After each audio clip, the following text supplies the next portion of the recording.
Welcome to Human Powered, the podcast about creating a high-performing agency or consultancy business. I'm Trenton Moss, leadership coach, exited agency founder, and author of the book Human Powered. And on my podcast, my guests spill their secrets about how they've created high-performing teams and how this has translated into running a high-performing business. And today I have Ian Finch, CEO of Mando. Ian, hello. Hello, it's good to be here. Ian, you're the co-founder and CEO of Mando, a digital consultancy that makes technology work for everyone. You co-founded the business 27 years ago and have been running it ever since. Ian, after all of these years, how do you define high performing within the context of Mando? Performance is always a mix of lots of things. You have to have this blend of everything, interpersonal skills, delivery skills, and that kind of vitality, keeping on top of trends and making sure you're absolutely relevant and adding value all the time to your customers.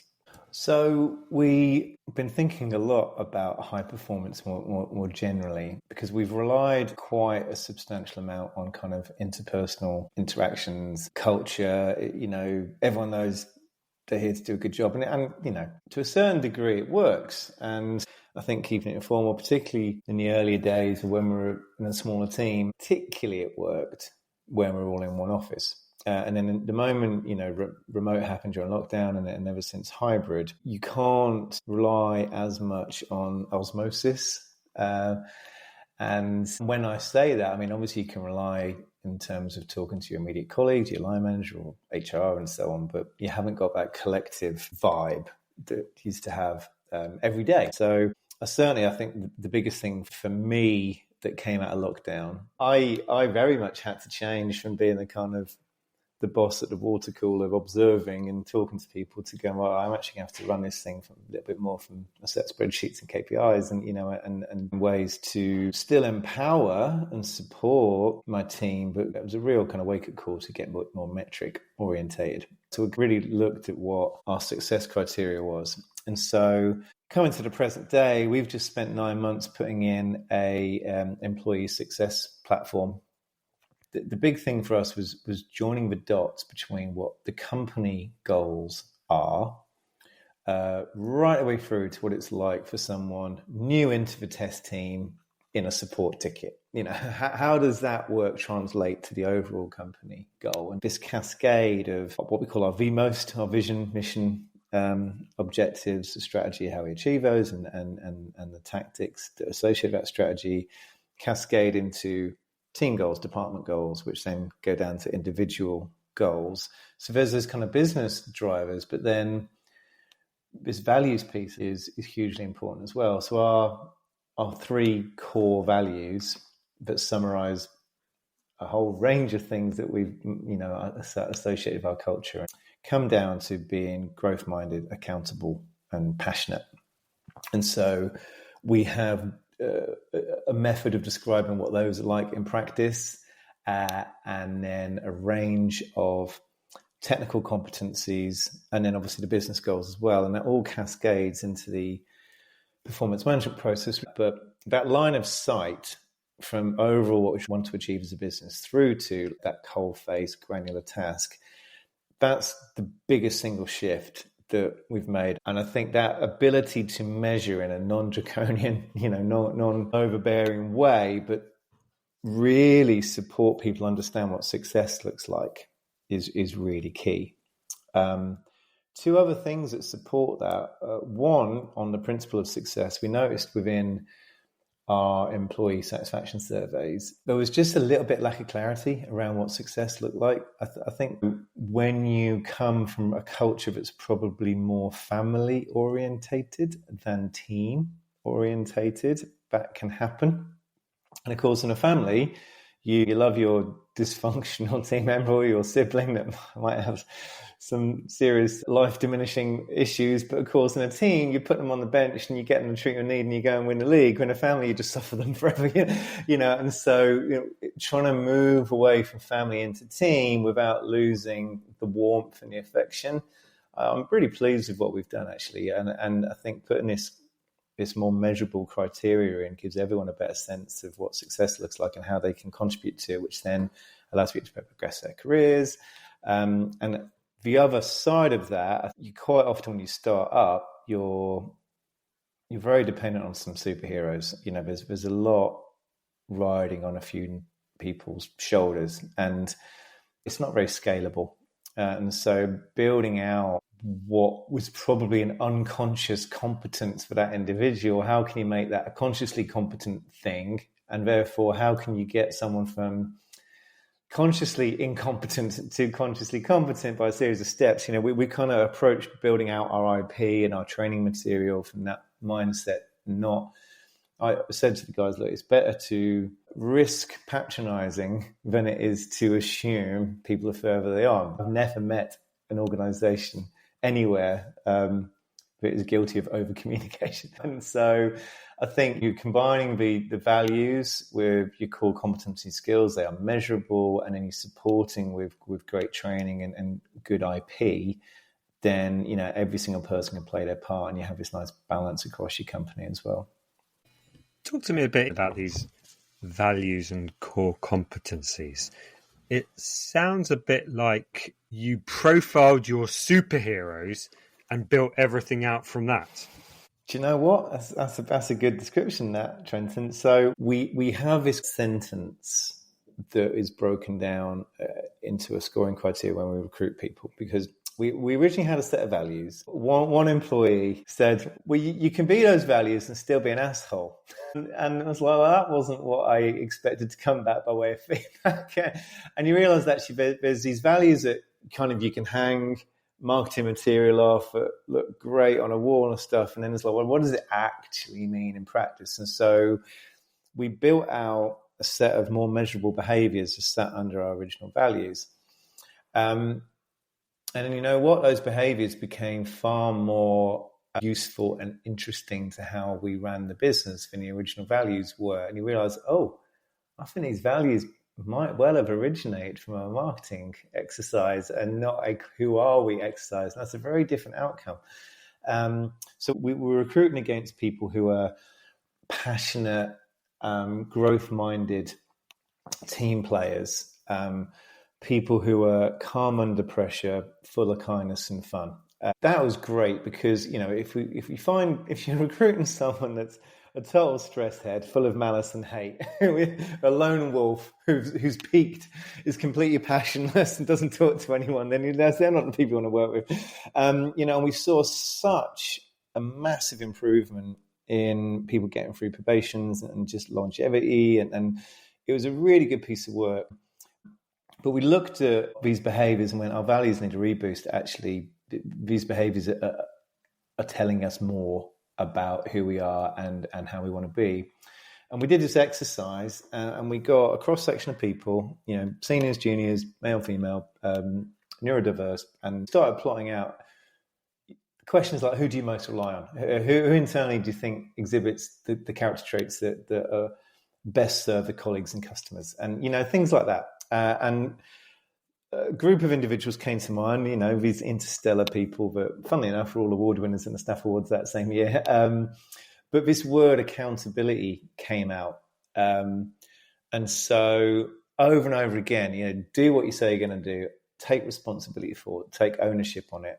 But the thing about accountability is you're not necessarily responsible. You might be delegating it out, but you don't lose the accountability for it. And what I love about that is that sometimes you can find seasons where you just hit a bit of a period of time where people think the job's done when email's sent, rather than the email has a call to action and follow up, and it's when it's actually the task you're discussing is finished. That's when it's done. And, being responsible can end up being sending the email. Being accountable is getting the outcome, And so I really, really liked this word. And then when you look at all the other stuff, that we had as a behaviour, you could really distill it down to being growth-minded. Is every day a learning day? Is feedback welcomed because I want to improve? Accountable, will I do what it's saying I'm going to do? If I don't, will I own it, or will I say, oh, I didn't have time, or it was some classic hearing things, or, wasn't when no one told me, or, whatever it might be. Busy's my favorite. By that, I mean least favorite thing, because busy can mean anything, can't it? And so if we're putting this value of accountability in, we've got to match it accountably as a business. So hence we're putting in metrics and OKRs and performance criteria that you kind of allow these things to be seen. But it can feel a little bit then kind of like like the empire's coming, like accountable, and so hence we've got this kind of passion piece as well, just to soften it out. And we felt there's so much to unpack across that verbiage, those 3 words, that you can distill down to behaviours, and it's worked out really well, and it can really unpack what it's like to be growth-minded, accountable, and passionate every day in every interaction. And we've seen real benefits from unpacking that. And I think making accountability part of your value system and culture also means it's a little bit more expected to have measurements as well. If we'd gone from everyone's best mate to, and now here's a set of KPIs, it's a bit of a jolt, isn't it? Whereas if you're consistent across the board, then you can optimize and improve your performance without losing your culture. In fact, you're improving your culture because everyone's a bit clear of what good looks like. Wow, it sounds like you've been on a real journey with regards to what it means to be a Mando person. Tell me a bit more about the difference between a family culture and a team culture. This was something that kind of hit me between the eyes a few years ago. It's family, it's blood, right? There's all sorts of idiosyncrasies and allowable and very much not so allowable weaknesses. But there's no goal in mind with a family. Typically, most families are just, it's family, that's it, crack on. And there isn't this coordinated thing, whereas a team is very different.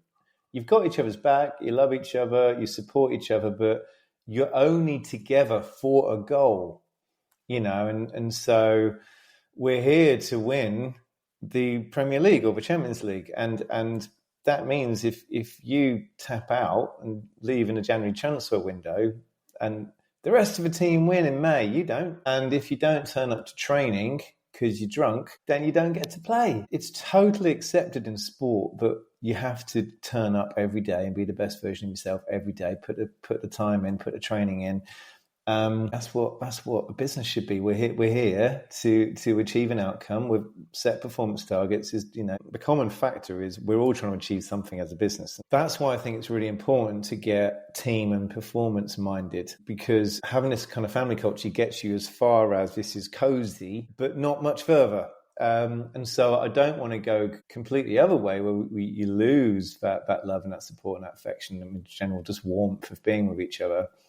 But you do get that in teams, and I was a musician for a long time, and we were simply better when we were practicing for summer festivals and we were about to record an album where we just kind of turning up and hanging out and playing a bit of music. So I think goals and deadlines and objectives are really, really important for people. And then you coalesce around that and go, well, if we're going to expect these, we better put some managements in place. We better have some systems and processes. And if we want people to be performant and optimized, well, what else does sport do? Well, they put drills in. I think when Klopp came to Liverpool, I think half of the defenders left because he made them do 10K runs every day. I'm a professional footballer. I'm not doing shuttle runs for 4 hours a day. And I think Klopp's like, you're a professional footballer. That's why you're doing shuttle runs for 4 hours a day.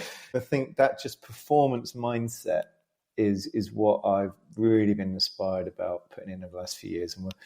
And quite against my own character trait, actually. I think I'm more kind of innately motivated. So I've had this background hankering for just want to be with a mate making something great, which is quite lovely and quite family on one level, but also it's time to grow up. You're a CEO. There needs to be structures and performance metrics in place. It sounds like you and the business have been on quite the journey the past few years with this change. Tell me a bit about, your leadership style and how you've led the business through this. We had some coaching, and our coach said, well, Ian, you're the kind of the leader in the trenches going, in the face of almost certain death, let's go to the top and kind of thing. And my old business partner at the time was kind of a general on the hill, kind of moving people around. And neither's right, neither's wrong. But there was a balance that having co-leadership brought to that. And so I did notice in the following year or two after buying him out that I had to change, because that kind of in the thick of it, man of the people thing had some negatives that went with it, which quite limiting, because it almost embodies being a superhero that does everything. It means it's messy. Your org chart is like a series of overlapping Venn diagram circles that, not clear responsibility. I did some of the work as well, and then you actually look at what you're doing and go, okay, I'm a designer, a front-end developer, I run production, I understand IT, I can sell, I can account manage, and I can consult while I'm there as well. How do I recruit for that? And how do I set expectations? And we actually had a brilliant account manager leave, and she said, to be an account manager at Mando Group, you need to sell like the sales director, consult like the tech director, and be able to understand delivery like a project manager, pivot like Ian, and understand commercials like a lawyer. I'm like, yeah, that's quite a lot. And so I've weirdly had to just be disciplined to do less. Just because I can doesn't mean I should. And so if I could live my time again, I think I'd do this in a couple of years of just going, no, someone else can do that. And not can, but should. And I say that deliberately because I think one of the other things I realized about my kind of situational leadership style, the kind of a darker side of it, is actually really guilt driven. It's like, if I'm not the first in and I'm not the last to leave and I can't do what anyone else could do, I'm somehow wrong. I'm asking for someone else to do what I'm not willing to do myself. And, it sounds noble, but it's very limiting. And also, nefariously, it kind of sets a standard that if you're not also the first person in and the last to leave and can do everything, then you're not good enough either. And it's like, oh man, okay, this is not what I want on my gravestone. So I was overseeing design at this particular point, and one of the design team had said to the new manager once I'd handed it over, it was a weird thing being line managed by Ian, because some days you'd sit down and I'd leave thinking I was the best person ever and I was going to take over the world and nothing could stop me. And at other times I'd be like, I feel utterly bereft and destroyed. I was never going to achieve anything. And what I realized, with a bit of help, I was normalizing my strengths. And when you normalize your strengths, no one else normalizes them. They see your strengths. But if you normalize and go, everyone's like this, then what happens is, rather than being humble, you set this extreme expectation. But this thing you happen to be brilliant at, that's normal. So everyone else should be their normal too. And of course, they can't cope. Don't allow people to compare your strengths to their weaknesses, and vice versa. Set a tone that you shouldn't compare someone else's weaknesses to your strengths, or vice versa. We've all got a part to play. That's what team is. I'm utterly in love with the idea of synergy, but the whole can be greater than some of its parts. That we are better because you're here, and everyone can bring some new and learning. And within that, you're going to have a whole wide variety of strengths and energies. One thing you've been quite public about is that a couple of years ago, you did have a rather major burnout. Do you want to tell us a bit more about what happened and the changes you've made since then? I'd been having physio for a while because I was biking and couldn't look over my shoulder because I was so stiff. And then what happened was, it was just one Wednesday morning in July. I was doing a one-to-one with my ops director, and about 10 minutes in, I'd realised I'd been watching his mouth move, but I was aware of some kind of sound, but it was just really fuzzy and a bit vague. And I was like, mate, I've seen your mouth move, but I've taken nothing in. that you've just said, like at all. And as I was saying that, I got quite emotional, and then, you know, when the tears came, the snot bubble happened. It was just like, you're not well. Go to the doctor and come back to me. So anyway, I followed orders. I went and saw a doctor that afternoon, and physical, mental, and nervous exhaustion. It's like a trip. So I went back to the board the next day. And bear in mind what I said earlier about being guilt-driven and I have to be first and last leave and everything else, and that kind of nervous energy around not being seen to let anyone down. They said to me, well, look, I told them what the situation was. Been signed off a couple of weeks, and they were like, mate, you've got 3 months, not 2 weeks. Do what you need to do. If you come back earlier than 3 months, that's cool. But if you come back early and go ill again, that's not cool. We've turned your email off. We've rearranged all your meetings. You're not in any group chats within Slack. The only thing that's going to happen is you're going to tell us how you're doing every 2 weeks. Outside of that, you've got nothing to do with it, and you've got to trust us to run a business. And it was amazing. It was everything I needed, because they'd taken control. I was never going to come up with that myself, with my kind of starting place of, you know, needing to be, you know, busy kind of thing. And so I ran a little RFP exercise for a number of counsellors. I interviewed 3, and then the third one undid me in a sentence when we first met, and I hung on to his every word, and actually we did a lot of work together very intensively over the next 6 months. And so that was quite an interesting process. We had an accord, though, which was, we're here to do some business. I'm not here to have like a mate once a week. But really digging into some of these behaviours. Another thing that was quite fascinating was, you guys, well, you're anxious, aren't you? I was like, no. I set up a mental health committee for poor little anxious people at Mando Group. That's what I do. I look after the anxious people. And then I'm telling this while my legs are dancing, my fingers are twitching, my shoulders are up around my ears, and we're like fidgeting on the spot. But I didn't really relate to the concept of anxiety, because I would associate with people being scared of, you know, crossing the street or whatever. And it's not. Anxiety basically is living in the future. And it's quite a strength when you're a strategist and you're planning what a business looks like. And so I think there's this real sense of, you know, every strength is a weakness, and weakness is a strength depending on the context, which was kind of new anyway, but this was like really visceral. So started working on this nervous energy thing, this kind of, where is this coming from? Where's this kind of duty, obligation? And it was a discovery. And it ended up leading me to NLP and coaching and becoming a coach myself. And it was this kind of journey. You realize just how much you really should go back to letting your subconscious lead you, because your conscious, your rational brain can get reprogrammed in all sorts of ways, you know, and then you end up with this conflict with yourself. And there was a lot of internal conflict that just one by one just got ordered, got resolved, became retapped into who I am, and what am I authentic, and why do I feel like this? Does the rest of the world actually expect this level of duty? And it's a real big voyage of discovery. I need to get back in and actually exercise this stuff. So I went back after 11 weeks and went part-time and ramped it up to full-time over about 16 weeks. The biggest single change was other people had to pick up tasks and line management and things that I did. And they were doing great.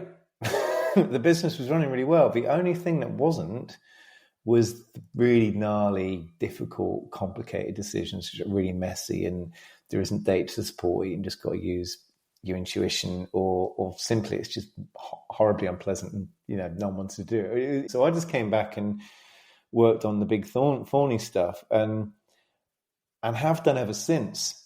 And Mando Group has been better, more efficient, better to run, leaner, on more of a journey, tidier, with me out the way and just supporting the other leaders. And that's been a journey. Even last week, my non-exec just went, "You're addicted to problem solving. Stop it. Get out of the way. Tell them a number, tell them a deadline, and fuck off." Yeah, and I need that. I need that, because I do love being in the thick of it. But that's the trajectory, and that's what's next to me is being that really high level, real core goals around what we stand for, who we are, how we work, who we work with, what the numbers need to be and how we're going to be and what strategy is, and keep it there, because we've got a team that are more than capable of doing all the hows and delivering on the whats. I just need to set the what and worry about the why. And it feels good, but my gosh, it's taken time. If I could go back and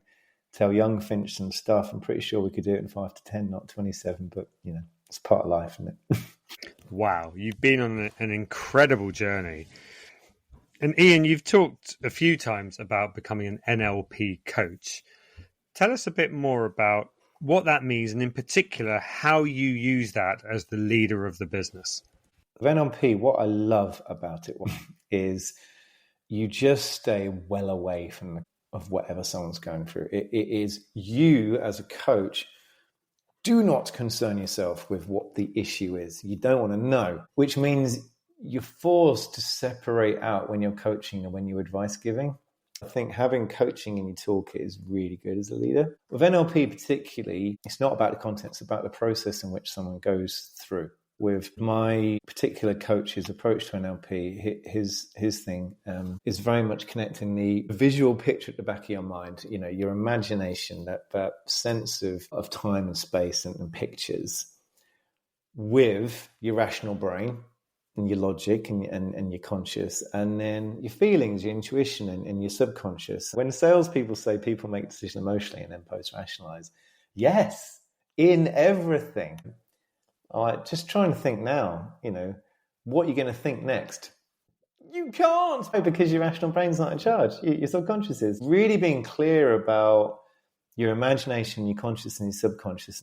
Once you've got all these three things working and being consistent, you're far more able to be in a performance state and to problem solve, because if someone's feeling stuck, they might only see one way forward and they don't like it and they're completely stuck. And so if you can just help people align and calm and recover their problem-solving ability, you can add in more choice. It's about allowing them to realize what their choices are by not just thinking, but, to feel an answer. During the course, one of the people I was with had a migraine, and when she has a migraine, they're 2 or 3 days, these things, they were brutal. And she was going to lose 2 days of this course. And so we saw her get coached. 15 minutes later, no migraine. And she was just sat there going, that's never happened. To lose a headache in 20 minutes is just mind-blowing to me. And I just love the fact that we didn't have a brainstorming session about all the different ideas. We just allowed her subconscious to feel what the answer was, and then the body followed. I just love that so much. And so bring that into work context. I know the people I work with, they're brilliant at what they do, and they're human. So history and circumstance, anything else, and stress gets them stuck. So if I want to get out of the way and let other people live their best lives and set some measurement criteria, but then if I'm now in an ability to help them find out what their own answers are, then man, we can scale now, can't we? It's not all on me. Very different to where I was when I had my own burnout. Well, it sounds like you've got an exciting future ahead with so many people enabled and bought into what's next. Talking of the future, tell us a bit about what's next for you and what's next for Mando. I think my journey is quite clear now. It's getting out of the way of things, and just letting the team run a great business because they're brilliant at it, and just doing everything I can to set them up for success. In terms of what we want to achieve as Mando Group within that, for me, there's so much talk about AI and automation. I love that quote, AI is not going to take your job, someone else using it better is. And so I think the simple, pragmatic answer is, what is it we need to do to change, to evolve, to make use of the tools that are available? And we made those decisions last year. But there were certain jobs and roles and ways of doing anything we know are no longer relevant. But like any form of consultancy, the people dynamics and the way in which you have to adjust and change never changes. Whether I'm making websites in Notepad that works in IE3 and Netscape, or whether I'm doing a 5-year change program to reinvent state-of-the-art pension management system for a massive fund, it still requires people to get aligned around a vision, to embrace change, to understand what's going on. And I think we've got more tools at our disposal now to fully morph into a change consultancy. There's less that we're building bespoke, but there's thousands more tools that need integrating with and using in, I think. And if we can be in the conversation, leading clients into a well-architected future, whether that be at an organization level or a technical level, we can be a brilliant partner. I'm in a fortunate position where we get to work with people we want to work with and projects we believe in, and that's amazing. And so I don't really want to change that. I love our client base and love who we work with and what we're doing with them. It's not projects, it is programs of work that are truly transformational. We're embedded, we're leading the change, we're insight driven, automating that which can be automated, informing decisions using AI. And I very much hold myself and Mando Group account to the business change impact we make and how we can measure that rather than just the tech we implement. It's an exciting point in time, really, because we are in a situation, the first time in human history, where people aren't waiting for technology to catch up. Technology is waiting for people to catch up. And I've always loved people and been a people business. And so being in a position where we can help our customers get ready for a future and change, and embrace change, and use everything I've talked about in terms of culture and performance and coaching and mindset shifts, that's really exciting. I'm pumped for the next few years about that. Wow, what a brilliant answer. Ian, thank you so much for joining us today. It's been so wonderful to hear your story and hear all about your journey. Thanks for having me. It's gone quick, but thanks, Trenton. You've been listening to Human Powered, the podcast all about creating a high-performing agency or consultancy business. Thanks for tuning in.